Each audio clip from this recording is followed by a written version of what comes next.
할렐루야. 아멘. 하나님께서 이 시간에 우리와 함께 하실 줄로 믿습니다. 우리 하나님의 말씀 보도록 하겠습니다. 우리 하나님의 말씀 열왕기하 5장 8절부터 14절까지 있는 말씀입니다. 열왕기하 5장 8절로 14절에 있는 말씀, 구약성경 568면에 있습니다.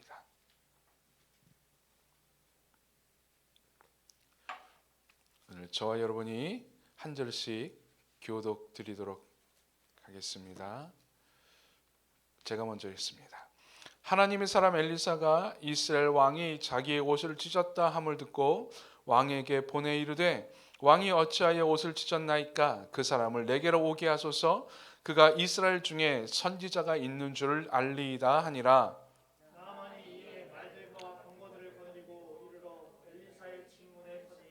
엘리사가 사자를 그에게 보내 이르되 너는 가서 요단 강에 몸을 7번 씻으라. 내 살이 회복되어 깨끗하리라 하는지라.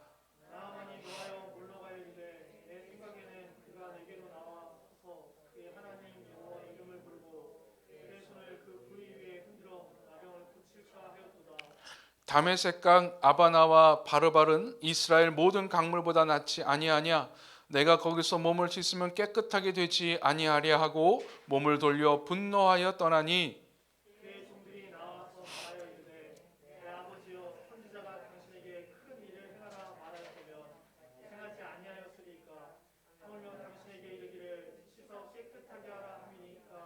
함께 있습니다. 나아만이 이에 내려가서 하나님의 사람의 말대로 요단강에 7번 몸을 잠그니 그의 살이 어린아이의 살같이 회복되어 깨끗하게 되었더라. 아멘. 오늘 우리가 읽은 본문, 오늘 우리의 주인공, 이야기의 주인공은 나아만입니다. 나아만은 이스라엘 사람은 아니지요. 아람 군대 장관입니다. 아람이라고 하면 북이스라엘 위쪽에 있는 아주 강력한 나라입니다. 대대로 이스라엘이 가장 고통스러워했던 나라들, 그러니까 이스라엘을 가장 핍박했던 나라들 중에 하나가 바로 이 아람이라고 하는 나라입니다. 아주 강대국이었지요. 이 강대국의 군대 장관 나아만이 엘리사 선지자를 인해서 그의 병, 나병이라고 하는 병을 고침받았다라고 하는 이야기가 오늘 본문의 내용입니다. 우리가 너무나 잘 알고 있는 내용인데 이 본문의 나아만 장군의 병 고친 사건은 다음에 몇 가지의 교훈을 우리에게 줍니다. 첫 번째 교훈은 이 세상의 주관자가 하나님이다라고 하는 것을 알려주고 있습니다. 왜 여러분 엘리사가 병 고친 사람이 한두 명이었겠습니까? 북이스라엘에 나병 걸린 자가 없었겠습니까?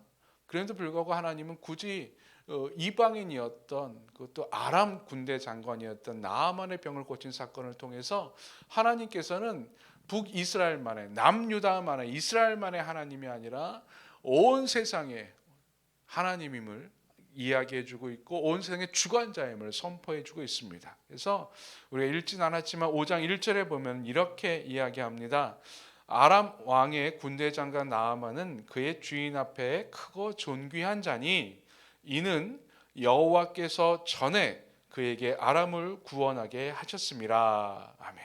이는 전에 여호와께서 그에게 아람을 구원하게 하셨다라고 이야기합니다. 즉 하나님께서 나아만까지도 들어 사용하셨고 나아만에게 힘을 공급해 주셨다라고 하는 사실을 알려주죠. 그래서 나아만의 병 고친 사건은 첫 번째 하나님이 온 세상의 주관자임을 선포해주고 있는 사건입니다. 두 번째 이 나아만의 병 고친 사건은 인간의 연약함을 이야기해주고 있습니다.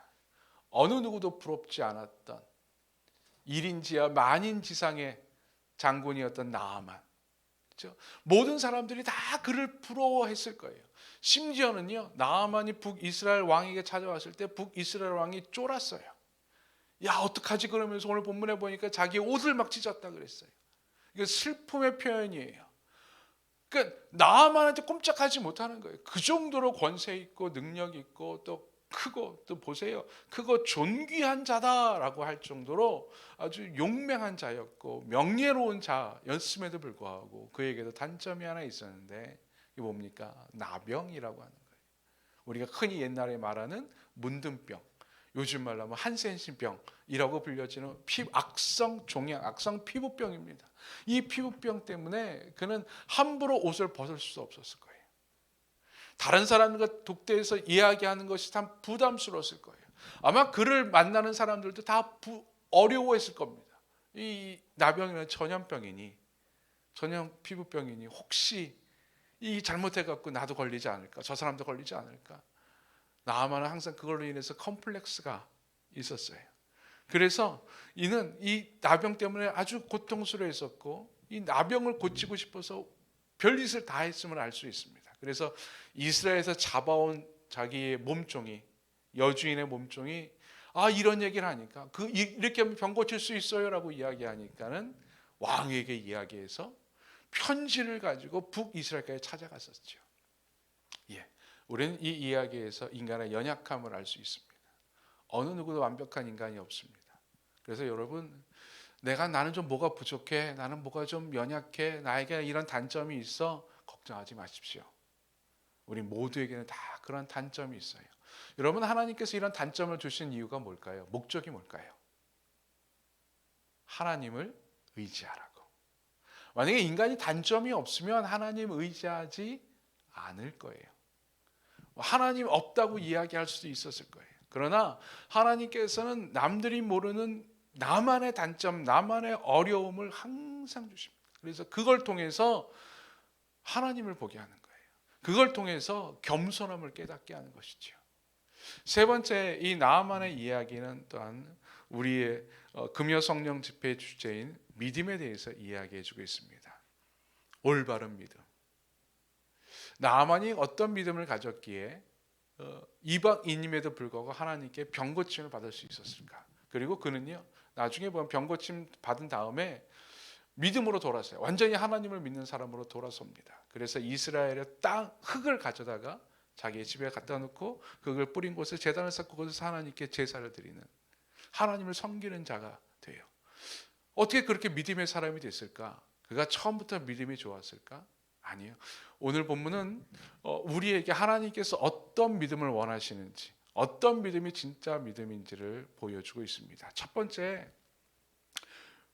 외연으로부터의 믿음이 아닌 본질로부터의 믿음을 가지라입니다.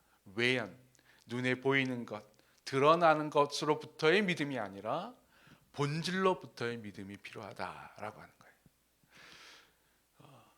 나아만이 이제는 엘리사 선지자 집 앞에 이르럽니다. 근데 엘리사 선지자가 나오지도 않고 그게 조응을 시키죠. 여러분, 이스라엘 왕도 친히 맞았던 사람인데 일개 시골의 선지자가 장군이 왔음에도 불구하고 자기를 맞이하지 아니하고 조화대 시킵니다. 아마 기분이 무척 상했을 거예요. 그리고 그 시킨 일 자체가 너무너무 초라한 일이었습니다. 그래서 요단강에 가서 7번 그냥 씻으십시오라고 하는 거였어요. 그럼 나을 겁니다라고 하는 거예요. 그때 나아만 장군이 화를 내면서 이런 이야기를 하지요. 11절에 있는 말씀인데 나아만이 원했던 것은 이런 거였어요. 나아만이 노하여 물러가며 이르되 내 생각에는 그가 내게로 나와 서서 그의 하나님 여호와의 이름을 부르고 그의 손을 그 부위 위에 흔들어 나병을 고칠까 하였도다. 그가 봤던 것은 엘리사 선지자가 선지자의 의복을 입고 그에게 찾아와서 그 앞에 서갖고 막 하나님의 이름을 부르는 거예요. 이게 이제 주문이라고 하는 겁니다. 여러분, 보통 이렇게 옛날 고대 영화 보면은 그 주술사들이 나와서 막 하는 주문 같은 거 있잖아요. 여러분, 그 주문 들을 때 보면은 약간 좀 소름 돋지 않습니까? 하면서 막 좀 괴상하고 이상하고 우리를 야릇한 곳으로 이끌어가는 듯한 느낌이 들어요. 아마 나만 생각했던 것이 그럴 거예요. 왜냐하면 당시에 모든 선지자들이, 즉 주술사들이 거의 다 그런 일을 했었으니 그렇게 생각하는 게 맞죠.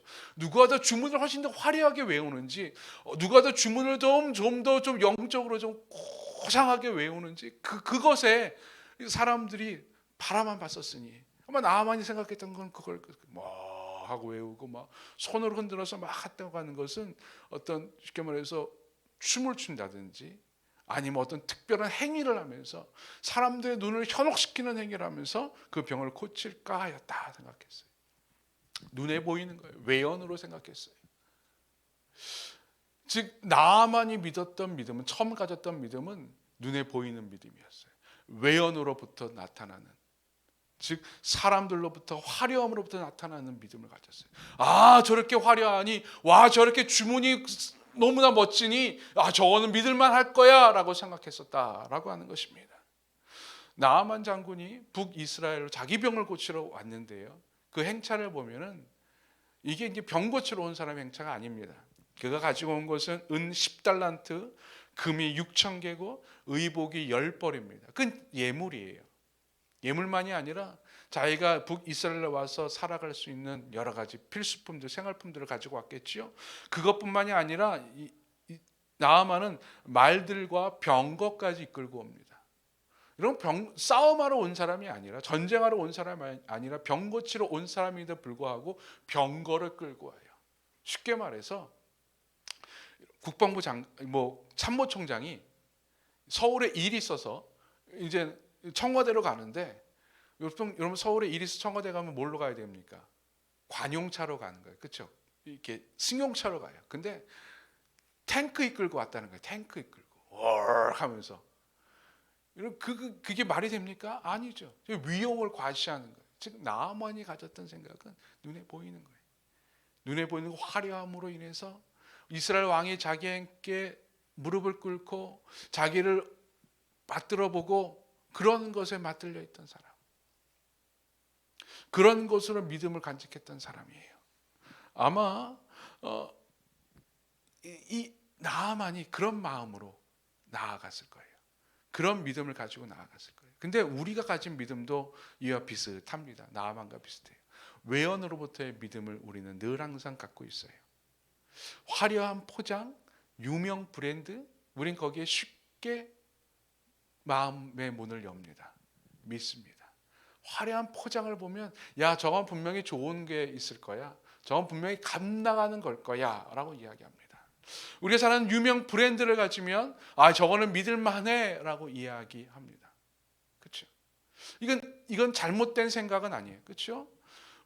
브랜드가 유명하면 유명할수록 신뢰도가 쌓입니다. 왜냐하면 유명한 브랜드라고 하는 것은 신뢰도의 상징이니까. 그만큼 믿을 수 있으니 이걸 갖고 있으면 이거는 망가지지도 않고 뭐 사라지지도 않고 괜찮을 거야 라고 생각합니다. 인간이 가지고 있는 마음은 그래도 돼요. 사람한테 그렇게 생각해도 돼요. 여러분, 사람을 만날 때 그 사람이 옷을 단정하게 입고 있고 좋은 차를 타고 있으면, 아, 저 사람은 좀 신뢰할 만하겠구나 라고 생각을 합니다. 뭐 말을 너무너무 잘하면 사기꾼 같다라고 생각이 들지만, 말도 조금 어눌하게 하고 그러면 믿을 만하다라고 생각해요. 예, 우리가 가지고 있는 신원서판을 보면 사람을 판단하고 평가하는 거예요. 우리가 나에게 믿음을 주고 마음의 문을 여는 거예요. 당연한 거예요. 근데 그 당연한 것을 하나님에게까지 하면 안 된다라고 하는 거예요. 하나님에 대해서는 우리의 외연으로 눈에 보이는 것으로 하는 것이 아니라 본질로부터의 믿음이 필요하다는 거예요. 하나님이 화려하기 때문에 믿는 것이 아니에요. 하나님이 가진 것이 크기 때문에, 많기 때문에 믿는 것이 아니에요. 하나님의 이름을 사람들이 막 불러 외치기 때문에 그를 믿는 것이 아니라 하나님 진짜를 믿는 거예요. 예수님 당시에 예수님을 믿었던, 예수를 따랐던 사람들이 있어요. 두 부류로 나눕니다. 첫 번째 부류는 예수님이 이 세상에 참된 구세주임을 고백하고 믿는 자들이었어요. 두 번째 믿는 대다수의 믿음은 예수님이 행했던 기적을 보고 믿었던 사람들이었어요. 그가 가지고 있던 외연. 다 믿고 따르는 무리들이죠. 그러나 예수님께서 진짜 원했던 자들은 누굽니까? 기적을 보고 믿었던 자들이 아니라 예수님을 믿었던 자예요. 당신은 참 하나님의 아들입니다. 당신은 그리스도인입니다. 라고 하는 그 고백을 했던 자의 믿음을 예수님께서 기뻐하셨고, 예수님께서 그걸 교회의 초석으로 삼으셨죠. 여러분, 혹시 우리의 믿음이 어떻습니까? 지금 나의 믿음 어떻습니까? 외연을 보고, 겉으로 드러나는 것을 보고, 명성을 보고 믿지 않습니까?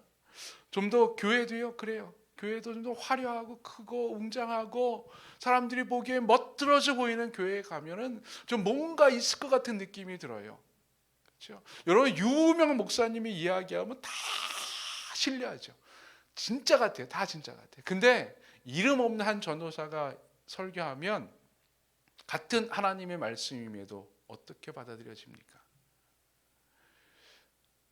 제가 제 믿음을 제 믿음의 상태를 평가하는 방법 중에 하나가 있었어요. 예전부터 뭐냐면 이제 부교육자 시절 때는 담임 목사님 설교를 듣고 그 목사님 설교에 반응하고 감사하고 말씀에 은혜를 받는 건 당연한 거죠. 이건 당연한 건데 어떻게 나의 믿음을 점검하느냐? 나보다 좀 소위 말해서 직급이 낮은 뭐 좀 어린 부목사라든지 전도사의 설교를 내가 어떻게 듣고 있는가입니다. 어떨 때는요, 나보다 어린 목회자가 나와서 설교하게 되면 설교하고 있으면 나도 모르게 그 사람의 말을 설교가 아닌 말로 들어요. 한 귀로 듣고 한 귀로 흘려보내요. 아, 그냥 그런가 보다라고 생각하고 평가하고 판단합니다. 또 어떨 때는 아니야, 나보다 어리지만 저 사람도 하나님이 세워준 자고 하나님이 세워준 자를 통해서 하나님께서 나에게 말씀하실 것이 있을 것이야 라고 생각하고 그 말씀을 들을 때가 있어요. 그때쯤이면 나는 믿음이 참 하나님께 신실하고 막 매달렸을 때예요. 한 귀로 듣고 한 귀로 흘려버렸을 때는 대충 했을 때죠. 왜요? 우리의 믿음, 하나님께서 원하시는 믿음은 외연으로부터 오는 믿음이 아니에요. 본질로부터의 믿음이에요. 사람들이 근데 외연에 참 많이 빠져요. 재미있는, 저한테는 우스갯소리 이야기인데, 제가 전에 교회에 있을 때 이제 기도회 인도를 하면은 이제 교인들이 막 은혜 받았다는 말을 참 많이 해요.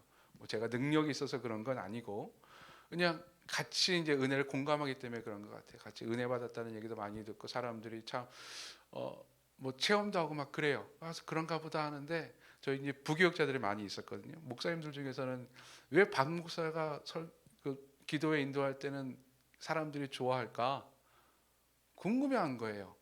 그래서 어떤 목사가 이런 판단을 내렸어요. 아, 저 박 목사가 목소리가 커. 그렇죠, 여러분? 목소리가 커. 아, 목소리가 크게 기도하면 사람들이 좋아하는가 보다. 그러면서 그 목사님이 저한테 그랬어요. 저한테 이런 말을 나도 목소리 크게 할 줄 안다고. 내가 박주호 목사 당신보다 내 목소리 더 크다고. 그러면서 진짜로 기도회 모임 때 그분이 막 목이 터져라 기도회 한 거예요. 근데 사람들이 돌아가면서 귀 아파 죽겠다고 돌아간 거예요. 그 목사가 봤던 게 뭘까요? 외연이에요, 외연. 아, 그렇게만 하면 되는가 보다라고 한 거예요. 아니죠. 본질로부터의 믿음이에요. 여러분, 나아만 장군이 처음 하나님께 나아갔을 때 외연으로부터 하나님을 믿었었어요. 그가 이 북이스라엘 찾아왔던 이유 중에 하나가요. 그의 몸종이 우리 고향에는 당신의 명을 고쳐줄 선지자가 있습니다 라고 이야기했어요. 그 말 한마디만 했을까요? 아마 성경 그렇게 한마디만 표현되어 있는데 아마 그 뒤로는 수많은 말을 했을 거예요. 아, 주인님, 우리 엘리사라는 선지자가 있는데 그 선지자가 얼마나 위대한지요, 얼마나 놀라운 능력을 가졌는지 하면서 많은 이야기를 했을 거예요. 많은 기적적인 이야기를 했을 거예요. 그래서 나만이 갖고 있었던 믿음은 그 기적에 대한, 그 외연에 대한 믿음이었어요. 그러다가 보니 하나님께서 처음 깨신 것이 나를 그 겉으로 보는 믿음이 아니라 본질로 진짜 하나님에 대한 믿음을 가지라는 것이죠. 우리의 믿음 이렇게 회복되어야 될 줄로 믿습니다. 외연으로부터의 믿음이 아니라 본질로부터의 믿음이에요. 두 번째, 나아만 장군에게 하나님께서 원하셨던 믿음은 기대에 대한 믿음이 아닌 말씀에 대한 믿음입니다. 기대에 대한 믿음. 나아만 장군이 엘리사 선지자가 요단강에 가서 몸 씻으세요 라고 하는 말을 듣고 얼마나 쉽습니까? 얼마나 간단합니까? 근데 갑자기 화를 내요. 분을 내면서 막 돌아가요. 에이! 하면서 막 화내면서 이게 무슨 뭐야 그러면서 돌아갑니다. 여러분, 왜 돌아갔을까요? 성경에는 이렇게 이야기해요. 나아만이 화를 내면서 야, 내 생각에는 이라고 이야기하죠. 내 생각에는 엘리사 선지자가 이렇게 할 줄로 생각이 들었어. 근데 내 기대와는 다르게 코빼기도 보이지 않고 말만 해? 이게 뭐야? 그러면서 돌아가는 거예요. 기대에 어긋났기 때문에. 기대에 어긋났기 때문에. 여러분, 우리가 보통 실망한다라고 이야기할 때가 있어요. 왜 실망합니까? 실망의 이유가 뭡니까? 내 기대에 못 미치기 때문이에요. 근데 우리는 이것을 믿음에도 적용시켜요. 믿음에도 적용시켜요. 내가 무엇을 믿습니다. 내가 하나님 믿습니다. 예수님 믿습니다라고 할 때 그 믿음은 기대에 대한 믿음일 가능성이 너무 커요.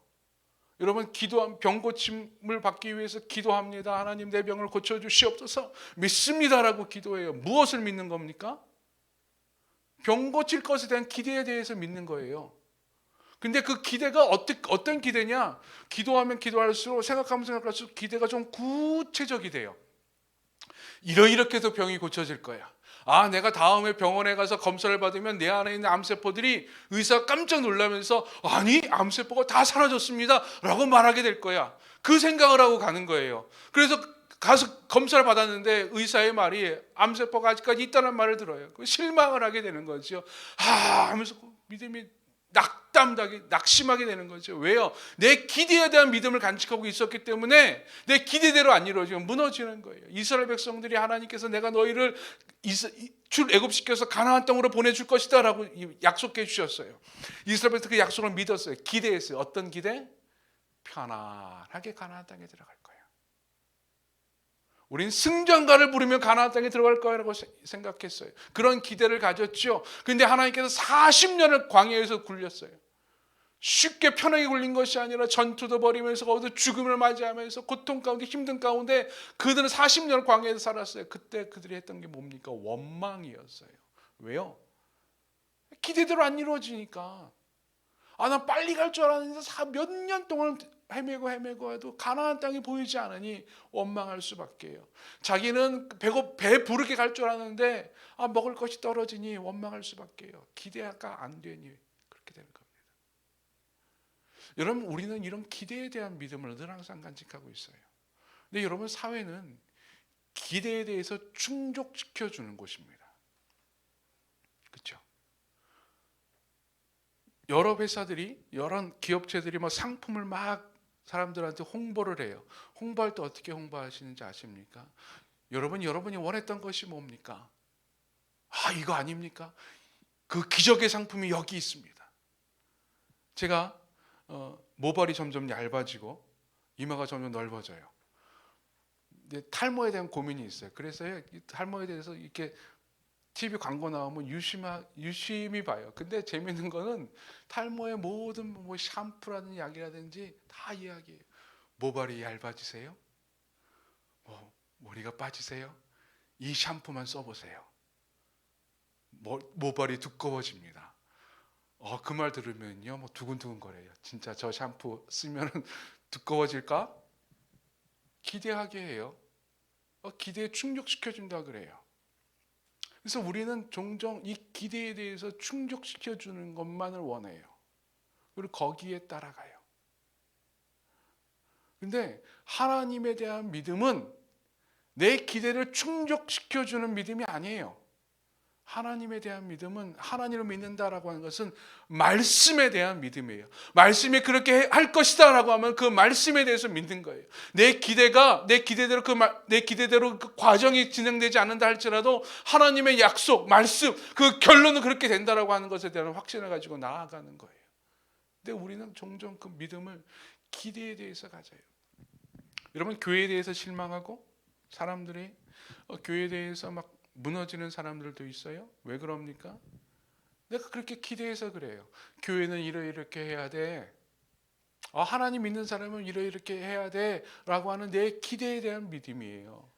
말씀에 대한 믿음이 아니라. 그래 자꾸 무너지는 거예요. 여러분, 말씀에 대한 믿음만 있으면 내 기대가 무너져도 내가 흔들리지 않아요. 오늘 종들이 그렇게 이야기합니다. 나아만에게 기대에 대한 믿음으로 말미암아 흔들렸던 나아만에게 이야기해요. 장군님, 만약에 선지자가 더 큰 일을 하라 그랬으면 안 하셨을 겁니까? 근데 이렇게 쉬운 일인데 한번 해보면 낫지 않겠습니까? 말씀대로 해보면 되지 않겠습니까? 말씀에 대한 믿음을 간직하면 되지 않겠습니까? 당신의 기대에 대한 믿음이 아니라 말씀에 대한 믿음을 간직하면 한번 돼보자. 말씀에 대한 믿음을 간직하면 뭔가 일어나지 않겠습니까? 하나님께서 오늘 우리에게 말씀하시는 거예요. 우리가 하나님에 대한 믿음을 간직하고 내 삶을 계획하고 내 삶을 막 미래를 꿈꿉니다. 이리 했으면 좋겠어, 저리 했으면 좋겠어. 근데 기대대로 됩니까? 안 돼요. 2020년 완전히 기대가 무너지는 한 해였어요. 그렇죠? 근데 하나님께서 우리에게 말씀하시는 건 무엇이었습니까? 하나님을 의지할 때에, 하나님을 바르게 섬길 때에 하나님은 우리를 절대 버리지 않을 줄로 믿습니다. 하나님께서 그 전에 약속하셨던 것, 올 한 해 뭔가 일이 다 흐트러진다 할지라도 하나님 약속하신 것 하나님께서 이루어 주실 줄로 믿습니다. 이것이 말씀에 대한 믿음이에요. 나아만은 그거를 간직하기 시작했어요. 세 번째, 하나님께서 원하셨던 믿음은 인정이 아닌 행동으로 드러나는 믿음입니다. 나아만이 종들의 말을 듣고 그래?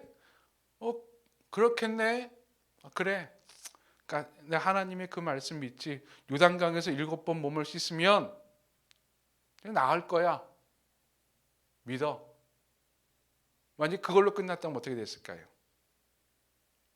내가 마음으로 받아들이고 그냥 고개를 끄덕끄덕하는 것으로 인정으로 끝났으면 나아만의 병은 절대 나을 수 없었을 것입니다. 근데 나아만은 자기가 부끄럽고 창피하고 힘들었지만 행동으로 드러냈어요. 요단강에 가서 7번 몸을 잠갔어요. 아마 종들이 가렸겠지요. 왜냐하면 피부병 환자이니 나병 환자이니 자기 몸, 자기 피부를 드러내는 것 수치로 여겼을 거예요. 컴플렉스라고 그러지 않았습니까? 아마 가렸을 거예요. 가렸음에도 불구하고 그는 야훼에서 자기 몸을 드러내고 믿음으로 자신의 행동으로 믿음을 드러냈습니다. 그랬을 때에 믿음의 사건이 나타났죠. 몸이 나았습니다. 깨끗하게 나았어요. 여러분, 하나님께서 우리에게 원하시는 것은 인정이 아니에요. 그냥 기도회 때 나와서 하나님께 기도하고 예배 때 나와서 하나님께 예배하면서 예 하나님 믿습니다. 예 하나님 하나님 믿습니다. 할렐루야. 그걸로 끝나는 것이 아니라고요. 그건 믿음이 아니라고요. 믿음의 능력이 없는 거라고요. 무엇이요? 행동으로 드러나는 겁니다. 하나님께서 염려하지 말라라고 이야기하면 예 하나님 믿습니다 하면서 내 염려를 하나하나 내려놓는 거예요. 억지로라도 내려놓는 거예요. 믿음으로 선포하면서 내려놓는 거예요. 하나님께서 그 일을 하라 하셨으면 내가 알겠습니다. 내가 믿습니다. 그 일이 일어날 줄로 믿습니다라고 고백하면 힘들더라도 어렵더라도 그 일을 하기 위해서 한 발짝을 내딛는 거예요. 그럴 때 역사가 일어나는 겁니다. 어렵고 힘들더라도 한 발을 내디딜 때, 그 믿음의 행동이 드러날 때 믿음의 역사가 일어나게 될 줄로 믿습니다. 여러분, 나아만이 가졌던 이 믿음, 하나님께서 나아만을 바꾸어 주셨던 그 믿음, 이제 내 삶 가운데 하나님께서 원하시는 줄로 믿습니다. 외연으로부터의 믿음이 아니라 본질로부터의 믿음을 회복하시길 바랍니다. 기대의 믿음이 아니라 말씀의 믿음을 간직하기를 바랍니다. 그저 인정함이 아니라 행동함으로 믿음의 결과를 내 삶 가운데 가져오는 우리 모두가 되기를 주의 이름으로 간절히 축원드립니다. 복음이 전해질 때까지